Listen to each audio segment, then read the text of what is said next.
बिस्मिल्लाहिर्रहमानिर्रहीम रब्बि इश्रह ली सदरी व यस्सिर ली अमरी वाहलुल उक़दतम मिन लिसानी यफ़क़हू क़ौली। अज़ीज़ स्टूडेंट्स, ये वाला क्वेश्चन पेपर के पॉइंट ऑफ व्यू से इम्पोर्टेंट है। पास्ट पेपर्स 2013 का जो पेपर आया था सरगोदा यूनिवर्सिटी का, उसमें ये 14.27 क्वेश्चन शेर मोहम्मद चौधरी का chapter number 14 sampling survey and sampling distribution वाला, उसका ये क्वेश्चन है।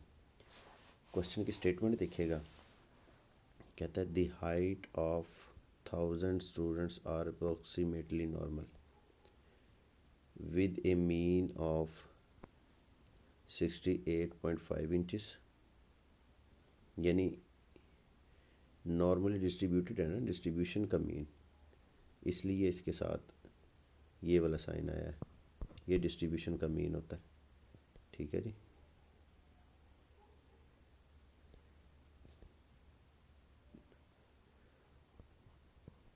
पॉपुलेशन मीन और डिस्ट्रीब्यूशन मीन सेम ही आता है, तो इसलिए आप इसको म्यू भी लिख सकते हैं।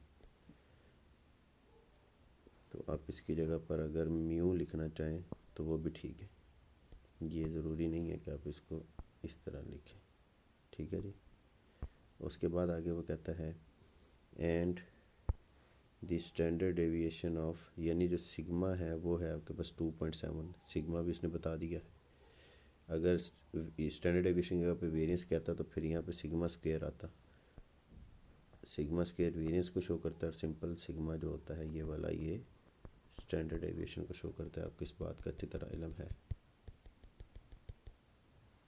अब आ जाए, उसके बाद कहता है यहाँ तक एक बात ख़त्म हो गई है। अब दूसरी बात करता है if 200 random samples of size 25, यानी अब हमने एक सैम्पल लिया है, ये जो 200 है ये भी एन है, ये तो साइज़ वाला एन है ना, जिसके तहत हमने सैम्पल्स आगे से कलेक्ट करने हैं। 200 में से 200 वैल्यूज़ का सब सैम्पल निकालना है from the population and the mean recorded to nearest tenth of the an inch.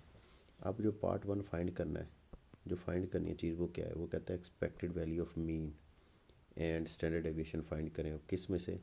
Sampling distribution में से। ऊपर हमारे पास हमें सैम्पलिंग डिस्ट्रीब्यूशन बनानी नहीं है इसमें, इसलिए नहीं बनानी कि जो डाटा गिवन है वो सैम्पलिंग डिस्ट्रीब्यूशन का ही गिवन है, ये देखें, इसलिए डिस्ट्रीब्यूशन नहीं बनानी हमने, डाटा ऑलरेडी डिस्ट्रीब्यूशन का गिवन है। और दूसरे नंबर पर कहता है expected number of samples mean fall between, ये दो मीन्स हैं, इसके दरमियान में जो नंबर ऑफ़ सैम्पल्स आते हैं ना वो भी फाइंड करने हैं। यानी ये भी दो वैल्यूज़ हैं, मीन्स हैं ये दोनों, ये एक्स बार 1 है और ये एक्स बार 2 है। ये एक्स बार 1 और ये एक्स बार 2। अब ज़रा क्वेश्चन में देखिए, उसने कहा कि expected value of mean find करें।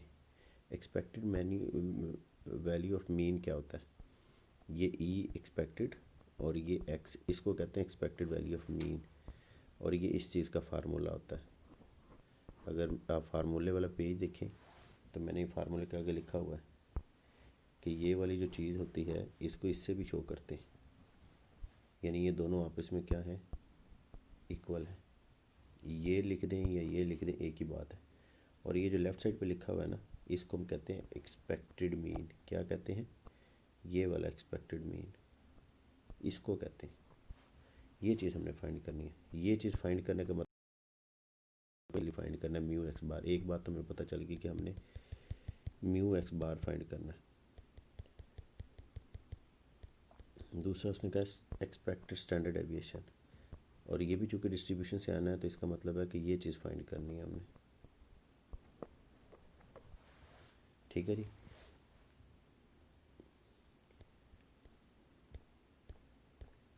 यानी ये वाला जो मीन होगा ये म्यू एक्स बार होगा और ये सिग्मा एक्स बार होगा।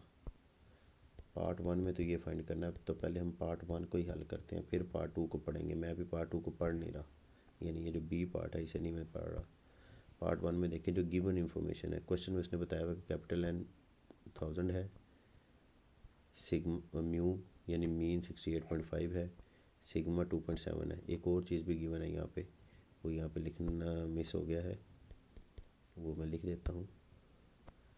वो है स्मॉल एन। स्मॉल एन भी गिवन है एक वो है इक्वल टू 200। ये देखें यहाँ पे गिवन है रैंडम सैंपल।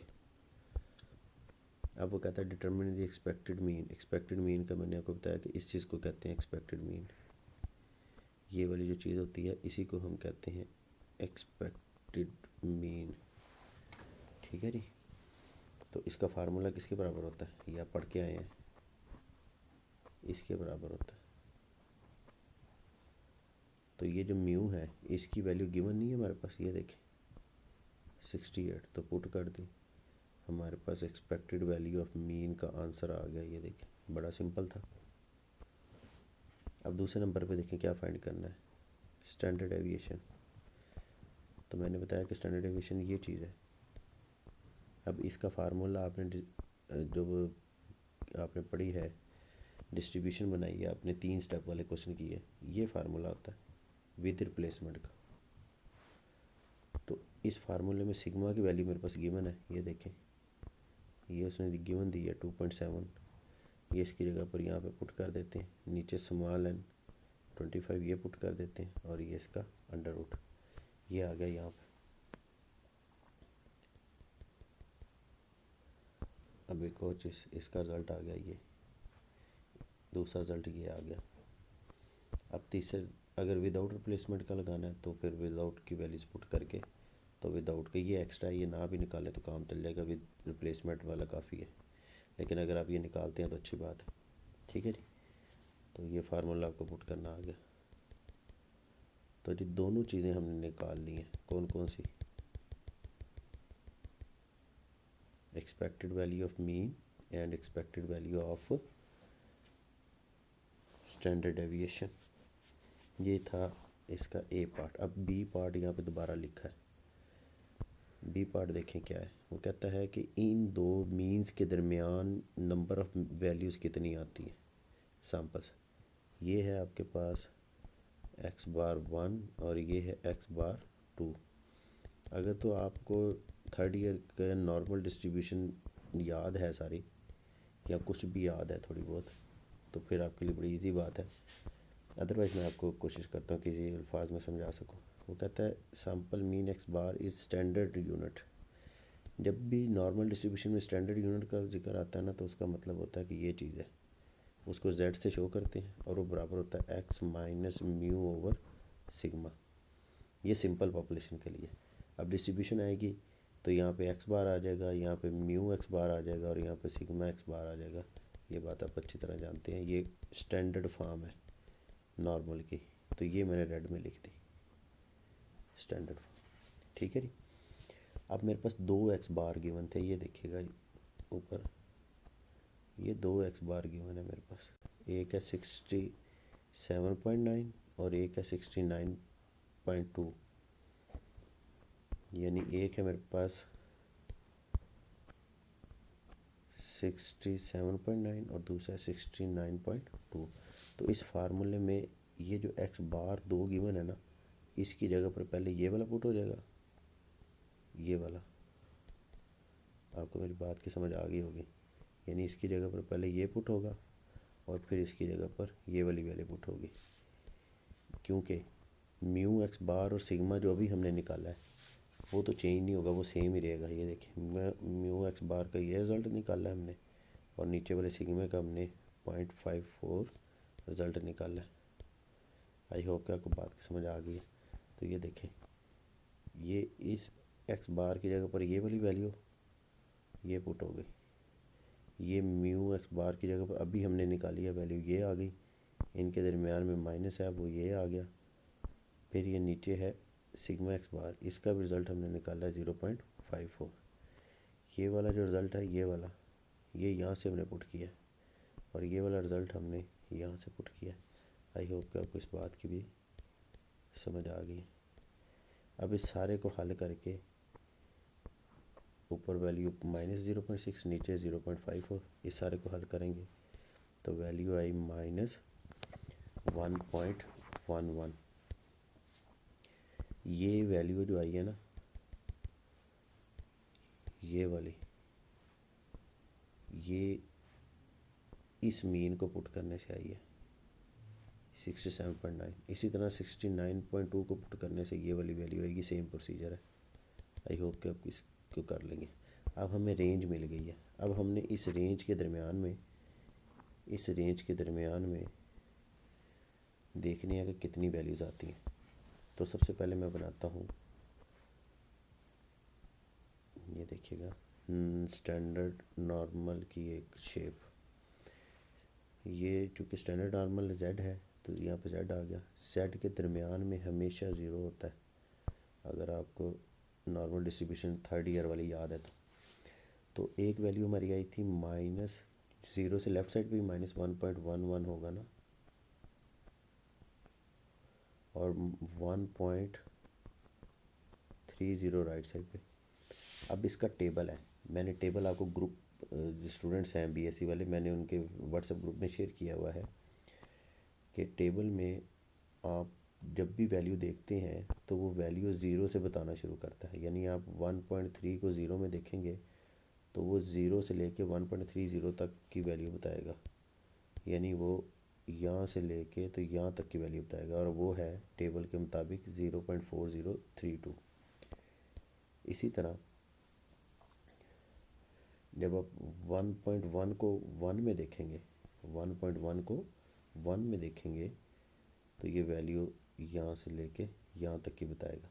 और मुझे वैल्यू कौन सी चाहिए, ये वाली सारी। अगर मुझे ये सारी वैल्यू चाहिए तो इसका मतलब ये हुआ कि मैं ये जो आधी वैल्यू है और ये आधी वैल्यू है, इन दोनों को आपस में प्लस कर दूँगा। तो ये देखें, ये मैं निकालता हूँ, ये एरिया बिटवीन ये वाली दो वैल्यूज़ के दरमियान वाला। ये दो वैल्यूज़ कहाँ से आएंगे, यहाँ से आएंगे। अब इसको मैं प्रोबेबिलिटी की शक्ल में लिखता हूँ। तो ये देखें, यानी यहाँ से लेके यहाँ तक का एरिया फाइंड करना है। तो मैंने क्या किया, टेबल से देखा, उसने मुझे ज़ीरो से लेके यहाँ तक की एक वैल्यू बताई, वो इतनी थी। फिर मैंने 1.3 को ज़ीरो में देखा तो उसने ज़ीरो से लेके यहाँ तक की वैल्यू बताई, वो इतनी थी। तो मैंने कहा इन दोनों को प्लस कर दें, तो ये टोटल एरिया आ गया। ये तो आया है इन दो वैल्यूज़ के दरमियान वाला एरिया, और वो किसके बराबर है, 0.7697। लेकिन क्वेश्चन में आइएगा एक और चीज़ बड़ी अहम है, उसने कहा है कि इनका एक्सपेक्टेड मीन निकालना है। कौन सा मीन, एक्सपेक्टेड मीन। अब यहाँ पे चूँकि प्रपोर्शन तनासुब आ गया ना कि 67.9 और 69.2 के दरमियान में जो तनासुब है, तो वो तनासुब इन दो वैल्यूज़ का बनाना, क्योंकि मैंने इस डाटे को इसमें कन्वर्ट कर लिया है z में। अब जब तनासुब आ जाता है ना, तो तनासुब में एक और डिस्ट्रीब्यूशन, यानी इस प्रोपोर्शन में हमेशा जो डिस्ट्रीब्यूशन यूज़ होती है उसका नाम है बाइनोमियल डिस्ट्रीब्यूशन। ये भी थर्ड ईयर में आपने पढ़ी है, चैप्टर 8 में बाइनोमियल डिस्ट्रीब्यूशन। बाइनोमियल डिस्ट्रीब्यूशन का जो एक्सपेक्टेड मीन होता है ना, ई ऑफ एक्स, वो बराबर होता है जी एन पी के। किसके बराबर होता है, एन पी के। शायद आपको याद हो। तो हमने expected number of samples find करने हैं, तो हम एन पी लिखेंगे, एन ज़रब पी। एन की वैल्यू 200 गिवन है डाटा में, ये देखेगा, ये 200 गिवन है।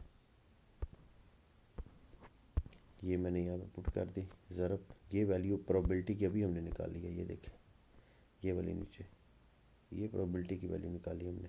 ये इसमें पुट के इसको मल्टीप्लाई किया तो रिज़ल्ट आ गया 154। ये जो 154 है ना, ये इसके दरमियान 67.9 से 69.2 के दरमियान में जो सैम्पल्स बनते हैं उनकी तादाद है 154। आई होप कि आपको इस क्वेश्चन की समझ आ गई है।